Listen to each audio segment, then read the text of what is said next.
Hello everyone, welcome to mentor classes. आज हम लोग करंट अफेयर देखेंगे 23 जुलाई का।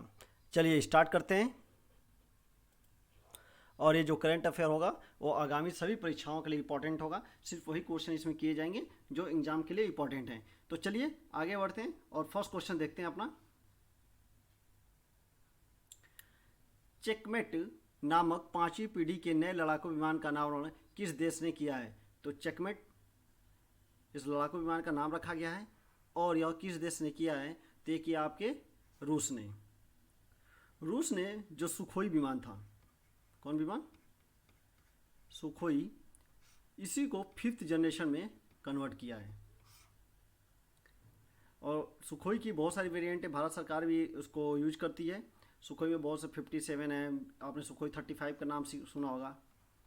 सुखोई 27 है जो भारतीय सेना भी यूज करती है। सुखोई, तो ये जो विमान है सुखोई को अपग्रेड करके 5th जनरेशन तैयार किया गया है।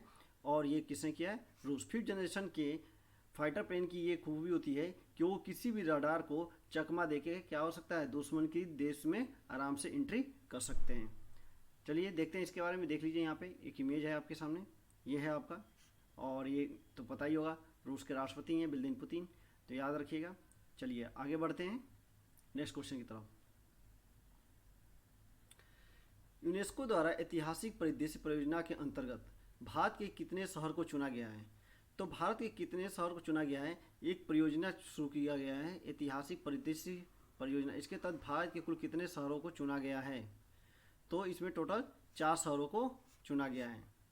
कितने शहरों को? 4 शहरों को। तो आइए देख लेते हैं वो कौन कौन से शहर हैं इंपॉर्टेंट फॉर एग्जाम में, आपके मिलान करने के लिए आ सकता है। तो देखिए अजमेर, अजमेर जो है राजस्थान में स्थित है। और उत्तर प्रदेश का वाराणसी तो इंपॉर्टेंट है। ग्वालियर है और उर्जा है मध्य प्रदेश एमपी। ठीक है, ग्वालियर और उर्जा, यानी इन चारों का नाम आपको याद करके चलना है। ये इंपॉर्टेंट रहेंगे एग्जाम के लिए, किसी भी आगामी परीक्षा में आपसे पूछा जा सकता है। और ये अगर यूपी टेट, सुपर टेट की अगर तैयारी करते हैं या अदर पेट की तैयारी करते हैं, यानी उत्तर प्रदेश के एग्जाम के लिए वेरी वेरी इंपॉर्टेंट है। और मध्य प्रदेश और राजस्थान, तो जो स्टेट लेवल के जो भी तैयारी कर रहे होंगे जिस भी राज्य का, तो ये जिन जिन राज्यों का है उनके लिए क्या है, इंपॉर्टेंट क्वेश्चन हो जाता है। एक बार यहाँ देख लीजिए, United Nation Education Scientific and Culture Organisation के बारे में एक बार देख लेते हैं, यानी यूनेस्को के बारे में यहाँ पूरी डिटेल दी हुई है। देख लीजिए 1945 में क्या हुई थी, इसकी स्थापना हुई थी। तो ये सब चीज़ें आप लोग याद रखिएगा। इसका हेडक्वार्टर कहाँ पे है? पेरिस, फ्रांस में। कई बार बताया हूँ मैंने। और एंड्रू एजोले इसके क्या है, हेड हैं। तो ये सारी चीज़ें इंपॉर्टेंट है और याद रखिएगा आप लोग, कई बार एग्जाम में पूछे जाते हैं यहाँ से क्वेश्चन। चलिए तो आगे बढ़ते हैं नेक्स्ट क्वेश्चन की तरफ। देखते हैं next question. All India football federation mains football of the year किसे चुना गया है? हाल ही में चुना गया है, मेल और फीमेल दोनों चुना गया है। तो यहाँ मैंने मेल के बारे में पूछा था, किसे चुना गया है? तो आपको चुना गया संदेश झिगन को। और इमेजिंग जो फुटबॉल का चुना गया, उन किसको चुना गया है? ये चुना गया आपको सुरेश सिंह वाघ जाग को। दोनों याद रखिएगा, इंपॉर्टेंट है। और एक चीज़ यहाँ पे और भी याद रखिएगा, ये जो पुरस्कार ये जो चुना गया इनको 2020 और 2021 के लिए।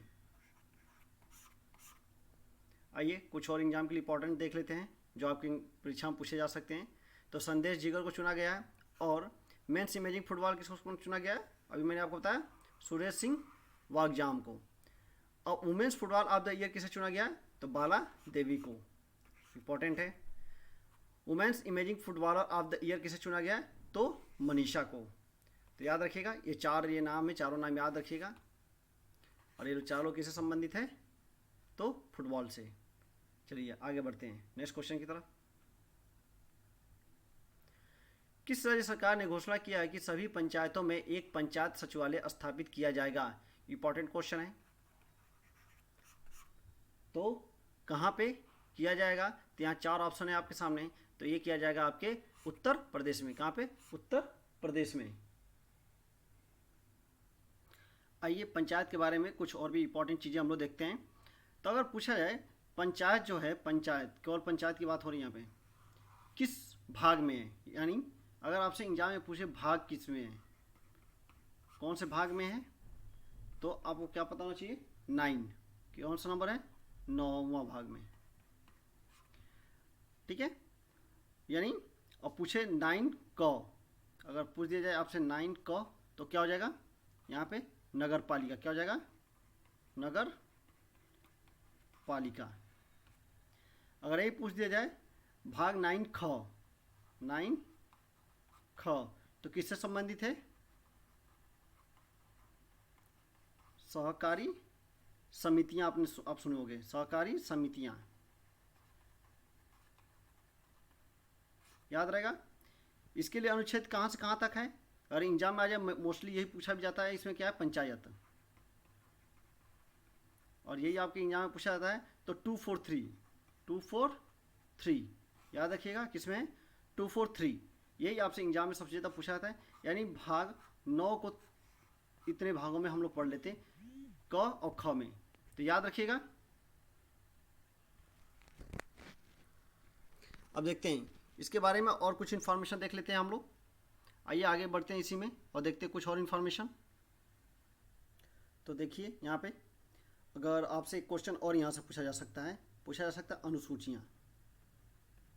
ये क्वेश्चन आपका अनुसूची पंचायत से बन जाता है कि किस अनुसूची में पंचायत का वर्णन है, तो किस अनुसूची में, 11वां। किस अमेंडमेंट के द्वारा जोड़ा गया था, तो आपको याद होना चाहिए कौन सा अमेंडमेंट था, 73वां। कब जोड़ा गया, किस सन में, तो 1992। और पंचायत में सबसे, पंचायत का सब अवार्ड जो भी मिला था तो उत्तर प्रदेश सरकार को ही मिला था, क्योंकि सबसे ज़्यादा डिजिटलीकरण किया था इन्होंने। तो ये भी चीज़ आपको याद रखना है, जो मैंने लास्ट जो कल पढ़ाया था हमने करंट अफेयर, उसमें हम लोगों ने देखा था। तो ये कुछ मोटा मोटा फैक्ट है जो पंचायत से रिलेटेड है, और आप इसे याद रखिएगा। और भी बहुत सारी इन्फॉर्मेशन है जिसके बारे में हम लोग बाद में बात करेंगे। चलिए आगे बढ़ते हैं, नेक्स्ट क्वेश्चन।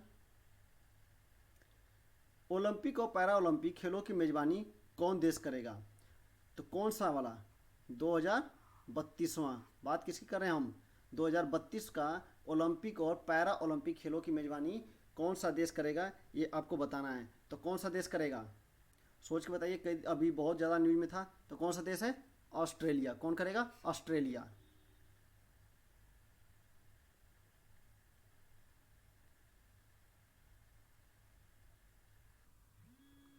और ऑस्ट्रेलिया में कहाँ पे खेला जाएगा, ये आपको बताना है। तो ऑस्ट्रेलिया में कहाँ पे खेला जाएगा बताइए, तो ब्रिस्बेन में। कहाँ पे,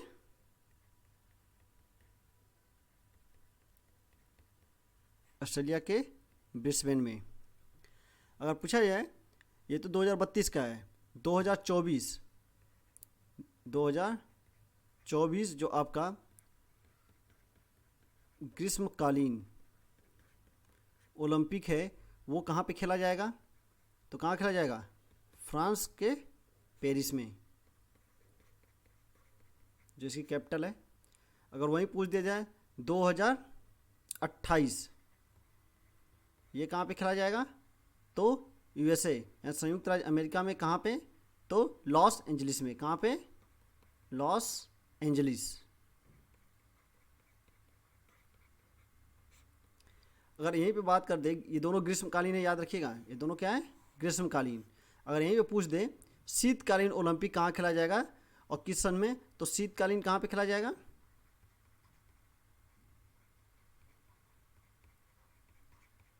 शीतकालीन कहाँ पे खेला जा रहा है, तो चीन के बीजिंग में। कहाँ पे, चीन के बीजिंग में। और किस सन में खेला जाएगा, तो 2022 में। तो कुछ एक्स्ट्रा इन्फॉर्मेशन है, याद रखिएगा, आपके एग्जाम में पूछा जा सकता है, कुछ आगे पीछे की इन्फॉर्मेशन पूछी जाती है। तो ये सारी चीज़ें आप लोग याद रखिएगा। चलिए देखते हैं इंपॉर्टेंट कुछ और भी देख लेते हैं हम लोग यहाँ पे। अंतर्राष्ट्रीय ओलंपिक समिति ने 2032 ग्रीष्मकालीन ओलंपिक और पैरालंपिक खेलों को ऑस्ट्रेलिया कहाँ है, ब्रिस्बेन को चुना है। और स्पार्क्स एंड ट्रॉफी किस खेल से जुड़ा हुआ है, ये आपको बताना है। बस हम एक आपको हिंट देते हैं, विश्वनाथ आनंद इस खेल से जुड़े हुए हैं और उन्होंने ही ये ट्रॉफी जीता है। तो ये किस खेल से संबंधित है, ये आपको बताना है। चलिए आगे बढ़ते हैं नेक्स्ट क्वेश्चन की तरफ। डीआरडीओ ने आकाश एनजी का सफल परीक्षण किया, यह किस प्रकार की मिसाइल है, तो आपको बताना है ये किस प्रकार की मिसाइल है। तो कैसी मिसाइल है, सरफेस टू एयर, यानी सतह से हवा में मार करने वाली क्या है, ये मिसाइल है, जो 60 किलोमीटर की दूरी पर किसी भी लक्ष्य को आसानी से भेज सकती है। ठीक है, तो ये याद रखिएगा, कितने किलोमीटर, 60 किलोमीटर। और इसकी स्पीड है 2.5 मैक। मैक यानी आवाज़ से 2.5 गुना तेज गति से क्या करेगी, ये अपने लक्ष्य पे वार करेगी। तो आपको दो तीन चीज़ें याद रहेंगी। चलिए आगे देखते हैं इसके बारे में कुछ और। यहाँ देख लीजिए, तो डीआरडीओ ने उड़ीसा के एकीकृत जो परीक्षण रेंज है आकाश मिसाइल का क्या किया, सफलतापूर्वक परीक्षण किया, जो 60 किलोमीटर गति पर हमला कर सकती है और 2.5 मैक की गति क्या होगी, इसकी होगी। आगे बढ़ते हैं नेक्स्ट क्वेश्चन की तरफ। उर्मिल कुमार थपलियाल का हाल ही में निधन हो गया, वह किस क्षेत्र से जुड़े हुए थे? तो क्या थे, एक अभिनेता थे। क्या थे, अभिनेता थे, व्यक्ति विशेष है। चलिए आगे बढ़ते हैं नेक्स्ट की तरफ और देखते हैं व्यक्ति विशेष में। अमन गुलिया और सागर जगलांसी किस खेल से जुड़े हुए हैं, ये आपको बताना है। तो किस खेल से जुड़े हुए हैं, तो ये हैं क्या क्या करते हैं, पहलवान हैं, यानी कुश्ती। ठीक है, तो याद रहेगा। चलिए इनके बारे में और भी कुछ जानते हैं। तो ये विश्व में क्या किए, नया इन्होंने एक चैंपियन बन के उभर रहे हैं ये लोग। आइए नेक्स्ट क्वेश्चन देखते हैं, ये ज़्यादा इंपॉर्टेंट नहीं है। ये देखिए इंपॉर्टेंट क्वेश्चन है, इस तरह के एग्जाम में क्वेश्चन पूछे जाते हैं। राष्ट्रीय रजत स्कॉच पुरस्कार किसे प्रदान किया गया है? तो किसे प्रदान किया गया है, तो कच्छ जिले को दिया गया है। ये पुरस्कार कच्छ जिले को दिया गया है। यहाँ पे जो आप लोग कई बार सुनते होंगे जैविक कृषि, एग्रीकल्चर, ऑर्गेनिक कृषि, इन सब तरह की चीज़ों पे यहाँ पे वर्क किया गया है, इसलिए ये अवार्ड इनको क्या किया गया, प्रदान किया गया है। आइए कुछ और इंपॉर्टेंट चीज़ें देख लेते हैं। तो कीर्ति जल्ली को पोषण पर निर्भर के लिए राष्ट्रीय रजत स्कॉच पुरस्कार प्रदान किया गया है। ठीक है, 2003 से यह परियोजना क्या के संस्थाओं को, उन संस्थाओं को दिया जाता है जो क्या करती हैं, देश को आगे बढ़ने में अपना क्या करती हैं, योगदान देती हैं। यानी देश को आगे बढ़ने में इनका महत्वपूर्ण योगदान होता है। सिर्फ उन्हीं संस्थाओं को इस तरह या परियोजनाओं को ये पुरस्कार प्रदान किया जाता है। तो पोषण पर निर्भर, तो पोषण के लिए क्या चाहिए भैया, अनाज उत्पादन। और अगर अनाज अगर बताइए और ऑर्गेनिक हो, शुद्ध हो, उसमें केमिकल की मिलावट ना हो, तो सबसे बेस्ट होगा। हर कोई यही चाहता है कि हम साफ़ सुथरा और केमिकल फ्री चीज़ें, प्रोडक्ट को यूज करें। तो यहाँ पे इन्हीं के लिए प्रदान किया गया है। और ये जो आप कछार जो एरिया जो है, ये भारत और बांग्लादेश की सीमा पे है। कहाँ पे, भारत और बांग्लादेश की सीमा पे। चलिए नेक्स्ट क्वेश्चन देखते हैं।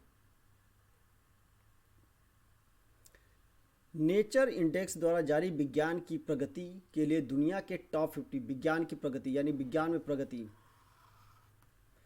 संस्थाओं में भारत की किस संस्था को शामिल किया गया है? तो ये नेचर इंडेक्स बनाया गया है, और ये इंडेक्स इसलिए बनाया गया है तो विज्ञान की प्रगति में कौन सी संस्था सबसे ज़्यादा योगदान दे रही है, तो भारत की इसमें कौन सी संस्था सबसे टॉप पे है, ये बताना है। यानी भारत की टॉप 50 में क्या कौन सी संस्था इसमें शामिल हुई है, तो उसको बताना है। तो कौन सी संस्था है इसमें,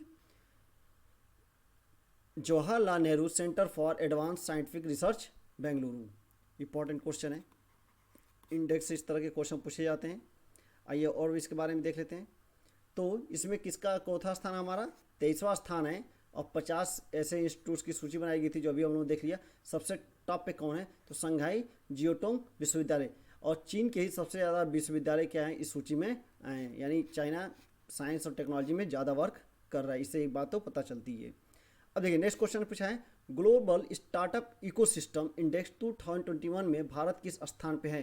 तो भारत किस स्थान पे, तो 20वें स्थान पे। ये पुराना न्यूज है इसी साल का, बट ये इंपॉर्टेंट है, तो आपको चीज़ें कराई जा रही है दोबारा रिवीजन के लिए। देखिए अंतर्राष्ट्रीय सूचना संघ द्वारा जारी वैश्विक साइबर सुरक्षा सूचकांक में भारत किस स्थान पे है, तो 10वें स्थान पे। एक्चुअली सुरक्षा से रिलेटेड आजकल एक वायरस के बारे में आप लोग सुन रहे हैं, पेगासस वायरस के बारे में, तो ये क्वेश्चन आ सकता है आपके एग्जाम में, क्योंकि साइबर सुरक्षा ये चूक किसकी मानी जाएगी? अगर कोई वायरस अगर आपके मोबाइल में आ रहा है, तो एक जो सर्ट है, तो संस्था है भारत की, तो इस पूरी निगरानी करती है। तो पेगासस वायरस को लेके, ये पेगासस वायरस जो है ये एक बग है जो किसी के मोबाइल में चला जाएगा तो उससे पूरी इन्फॉर्मेशन कहा जाता है कि किसी दूसरे के पास आराम से वो मिल जाएगी।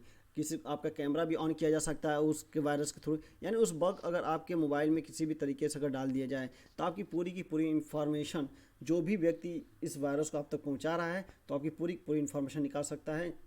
आप किससे बातचीत करते हैं, आपके मोबाइल में क्या है, आप किसी से बातचीत कर रहे हैं तो आपका कैमरा ऑन कर किया जा सकता है, उसे उस कैमरे के थ्रू देखा जा सकता है कि आप कहाँ पे है प्रेजेंट टाइम में। तो ये सारा चीज़ किया जा सकता है पेगासस के द्वारा। तो ये इंपॉर्टेंट हो जाएगा, क्योंकि साइबर सुरक्षा से रिलेटेड जुड़ा हुआ है और देख रहे हैं 2-3 दिन से पार्लियामेंट सेशन इसी वजह से डिस्टर्ब भी चल रही है, तो इसको इंपॉर्टेंट में लेकर चलिए, क्योंकि ये क्वेश्चन पूछा जा सकता है, क्योंकि इसे पूरा देश और पूरा पॉलिटिक्स एक तरह से प्रभावित हो रहा है। चलिए आगे बढ़ते हैं। पर्यटन मंत्रालय ने स्वदेश दर्शन योजना के अंदर किस सर्किट को चुना है? अभी ये हाल ही का न्यूज है, 1-2 दिन का, कल का ये न्यूज है।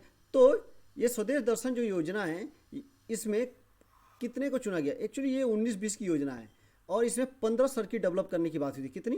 15 सर्किट। 15 ऐसे सर्किट जहाँ पे आप आराम से भ्रमण करके उस पूरे एक सर्किट में को अगर आप चुन लेते, आप पूरा का पूरा आप उस एरिया को देख सकते हैं। जैसे जाते हैं ना चिड़ियाघर में, तो आप क्या करते हैं, एक ट्रेन में बैठ जाता है, वो पूरा का पूरा आपको घुमा देता है। ठीक इसी तरह से सर्किट विकसित किया जाएगा जहाँ पे आपको एक तरह की सारी चीज़ें मिलेंगी। तो वो कहाँ किसके लिए अभी किया गया है? अभी हाल ही में तो ये चुना गया है आपको इको सर्किट को। किसको चुना गया है? इको सर्किट को। याद रखिएगा, इंपॉर्टेंट है। और टोटल सर्किट कितने हैं? 15। ये भी आपके लिए इंपॉर्टेंट है। तो जैसे आप यूपी का अगर एग्जाम दे रहे हो तो यूपी वाले ये पता करें कि यूपी में कितने सर्किट है। राजस्थान वाले अगर एग्जाम दे तो राजस्थान वाले पता करें कि उनके राज्य में कुल कितने सर्किट है। तो इस तरीके से जैसे रामायण सर्किट है, कृष्णा सर्किट है, तो ऐसे बहुत सारे सर्किट बनाए गए हैं। नॉर्थ ईस्ट सर्किट है, आपका तीर्थकर सर्किट है, तो बहुत सारे सर्किट बनाए गए। आइए यहाँ पर हम लोग देख लेते हैं। देश में पर्यटन को बढ़ावा देने के लिए 2019-20 में प्रारंभ की गई थी। इस स्कीम के तहत पूरे देश में 15 सर्किट का क्या किया जाए? निर्माण किया जाता है। हिमालय सर्किट जो इसमें इंपॉर्टेंट है, एग्जाम में जो पूछे जा सकते हैं, सिर्फ मैं वहाँ पे इतनी 12-15 आप अपना याद कीजिए। कोई किसी भी राज्य के स्टेट के लेवल के एग्जाम में पूछा जा सकता है। Himalaya circuit, wildlife circuit, coastal circuit, north east circuit, spiritual circuit, Buddha circuit, तीर्थगढ़ सर्किट इत्यादि। ठीक है, तो ये इतनी सारी सर्किटें क्या है भारत में डेवलप की जा रही हैं। तो ये जितने अभी क्वेश्चंस थे, लगभग 10-11 क्वेश्चंस थे, ये जितने इंपॉर्टेंट क्वेश्चंस थे वो आपको करा दिए गए। अगर आपको ये वीडियो अच्छा लग रहा है कि आपको इससे यूजफुल इन्फॉर्मेशन है और ये आपके एग्जाम में हेल्प करेगा, तो आप अपने दोस्त को, अपने फ्रेंडों को भी आप इसे क्या कीजिए, शेयर कीजिए, ताकि उन्हें भी इसका लाभ मिले। और आप हमारे चैनल पे टेलीग्राम पे भी ज्वाइन कर सकते हैं। यूट्यूब तो आप ज्वाइन सब्सक्राइब कर लीजिए और आपको पूरी करंट अफेयर की लिस्ट मिल जाएगी। यूपी स्पेशल, आपको पॉलिटी, हिस्ट्री, तो ये सारी चीज़ें यहाँ पे कराई जा रही हैं। तो आपको धीरे धीरे सारे सब्जेक्ट इस पर अवेलेबल करा दिए जाएंगे। तो इसे ज्वाइन कीजिए, सब्सक्राइब कीजिए, शेयर कीजिए और चलिए मिलते हैं नेक्स्ट वीडियो में।